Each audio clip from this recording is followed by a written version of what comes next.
आणि जसं आपण सदस्य नोंदणी करतो, कुठे करतो आपण? घरोघरी जातो, आपल्या शाखेमध्ये करतो, काही ठिकाणी पब्लिक प्लेस असतात तिकडे करतो, बरोबर ना? पण मला आता कोणीतरी सांगितले की भाजपने आता नवीन सुरू केले, जेलच्या तुरुंगाच्या दरवाजाच्या बाहेर त्यांनी स्टॉल टाकलेत. इथे येतो का तिथे जातो. म्हणजे काय, किती लोकांना बदनाम करायचं, आयुष्यातून उठवायचं, भ्रष्टाचारी म्हणून बोंबाबोंब करायची, संपूर्ण कुटुंबाला बदनाम करायचं, मग त्याच्या मागे SIT लावायची. आता बघू ना, ज्या ज्या गोष्टी या भाजपवाल्यांनी तेव्हा अगदी देवेंद्र फडणवीसांनी सांगितलं होतं, SIT लावू, हे लावू, ते लावू. मग SITची काय तुमची ST झाली, सगळ्यांनी घेऊन जाणारी? आता बघूया.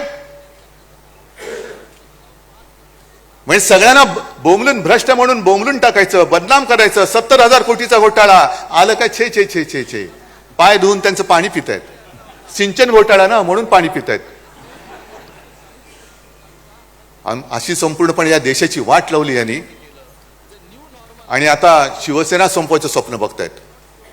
अरे तुम्ही किती स्वप्न बघा, शिवसेना तुम्हाला संपवून, तुमच्या सगळ्या भ्रष्टाचारांना खतम करून, तुमच्या छाताडोती नाही बघवला तर शिवसेना म्हणून नाव नाही सांगणार.